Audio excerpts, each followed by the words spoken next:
और जो लोग ये कहते हैं कि आतंक का कोई धर्म नहीं होता, उनको बता दूं, ISIS, Taliban, Pakistani Taliban, Lashkar-e-Taiba, al-Qaeda, Boko Haram और बहुत सारे ऐसे आतंकी संगठन हैं, उनको उनके संस्थापक, इन संगठनों को चलाने वाले और इनमें शामिल हुए आतंकवादी सभी एक ही धर्म से संबंध रखते हैं। और ये आपको बताने की जरूरत नहीं है कि कौन से धर्म से संबंध रखते हैं।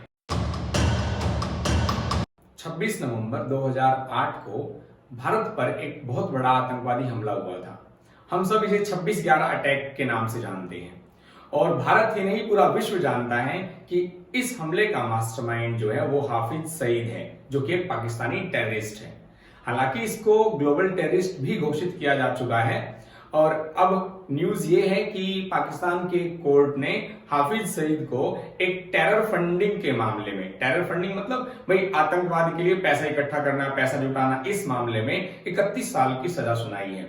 तो ये सजा है या मजाक है, और ये जो आतंकवादी है अब तक कैसे बचा हुआ है, इन सब डिटेल्स के बारे में जानेंगे। और आपको एक चीज और बता दूं कि यूएसए ने हाफिज सईद पर $1 करोड़ का इनाम रखा हुआ है। तो इसके बारे में थोड़ा सा डिटेल में बताएंगे आपको, बने रहिए मेरे साथ इस वीडियो में। हाफिज सईद का परिवार हरियाणा के हिसार से पाकिस्तान चला गया था बंटवारे के समय। हाफिज सईद जो है वो एक खतरनाक आतंकी संगठन लश्कर-ए-तैयबा का हेड है। पाकिस्तान में ये एक और संगठन चलाता है जिसका नाम है जमात-उद-दावा। एक इस्लामिक ऑर्गेनाइजेशन का हेड भी है हाफिज सईद, जिसका नाम है अहले अदीद। देखिए ये जो ऑर्गेनाइजेशन है अहले अदीद, ये क्या करता है, इसका क्या पर्पज है? इसका पर्पज है कि भारत को इस्लामिक स्टेट में कन्वर्ट करना है। देखिए जो लोग ये सोचते हैं कि पढ़ाई से ज्ञान मिलता है और ज्ञान से सही गलत का फर्क होता है, तो मैं आपको बता दूं कि हाफिज सईद जो है वो अरबी भाषा का प्रोफेसर रह चुका है और पेशे से इंजीनियर भी था।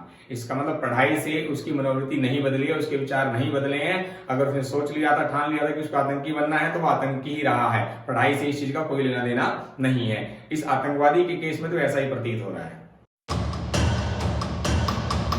26 नवंबर 2008 को भारत पर एक बहुत बड़ा आतंकवादी हमला हुआ था। पाकिस्तान से 10 आतंकवादी समुद्र के रास्ते मुंबई में एंटर हुए और उन्होंने जो है ताज होटल पर अटैक किया।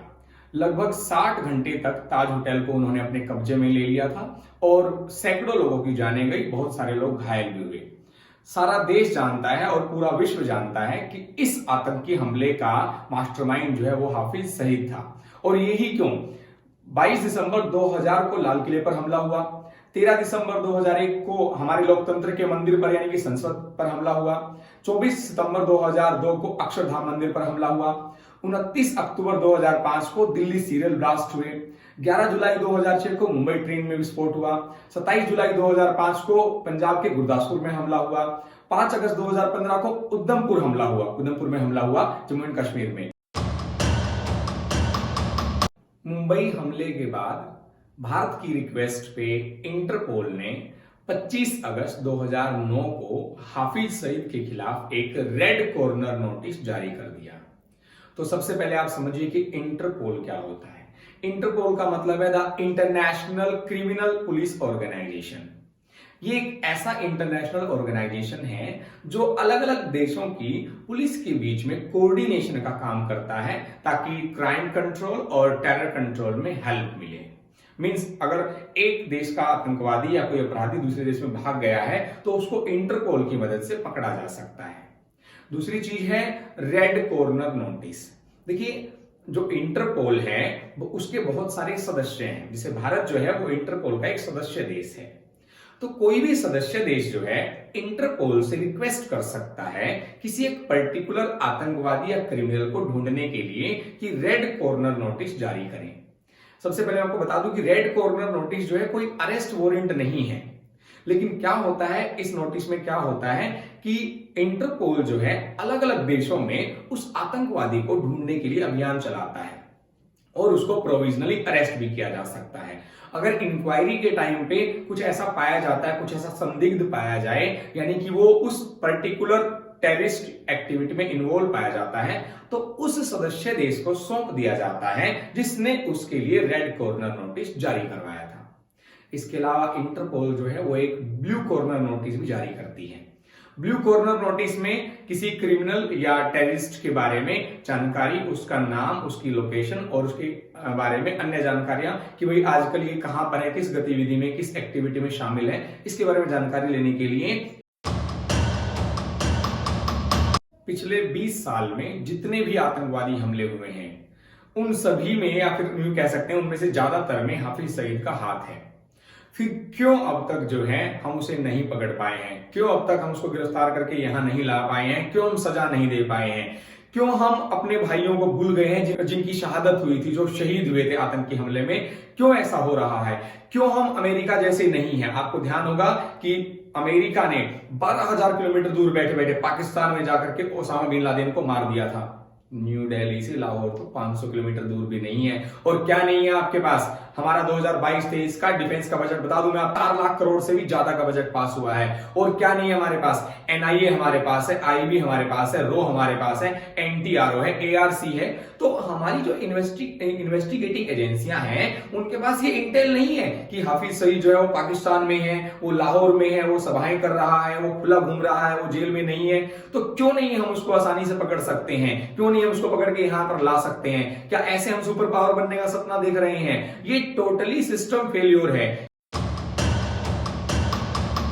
और जो लोग ये कहते हैं कि आतंक का कोई धर्म नहीं होता, उनको बता दूं, ISIS, Taliban, Pakistani Taliban, Lashkar-e-Taiba, al-Qaeda, Boko Haram और बहुत सारे ऐसे आतंकी संगठन हैं, उनके संस्थापक, इन संगठनों को चलाने वाले और इनमें शामिल हुए आतंकवादी सभी एक ही धर्म से संबंध रखते हैं। और ये आपको बताने की जरूरत नहीं है कि कौन से धर्म से संबंध रखते हैं। तो ये गाना बजाना बंद कीजिए कि आतंक का कोई धर्म नहीं होता, आतंक का धर्म होता है। अब बात करते हैं हाफिज सईद की सजा के बारे में। देखिए, पाकिस्तान की एक कोर्ट ने टेरर फंडिंग के मामले में हाफिज सईद को 31 साल की सजा सुनाई है। और ये सजा जो है वो सीरियस होगी या मजाक होगा, इसका अंदाजा आप इस बात से लगा लें कि 2019 में भी ऐसी ही सजा हाफिज सईद को सुनाई गई थी। और उसके बाद से उनके अकॉर्डिंग, मतलब ऑफिशियल जो डेटा है उसके अकॉर्डिंग जो है हाफिज सईद जेल में है। और वहां की खुद मीडिया, वहां के कुछ जो है पुराने पत्रकार जो है वो ये बताते रहते हैं कि हाफिज सईद जो है अपने घर में सुरक्षित है और आईएसआई जो है वो उसको प्रोटेक्शन दिए हुए है। तो कहने का मतलब ये है कि जो सजा दी गई है ये इंटरनेशनल प्रेशर में और इंटरनेशनल लेवल पे अपनी छवि थोड़ी सी ठीक करने के लिए दी गई है, और इसके अलावा ये कुछ भी नहीं है। आई होप आपको ये वीडियो बहुत इंफॉर्मेटिव लगा होगा। अगर आपको वीडियो अच्छा लगा हो तो वीडियो को लाइक करें, शेयर करें और हमारे चैनल को सब्सक्राइब करें। Thank you so much for watching.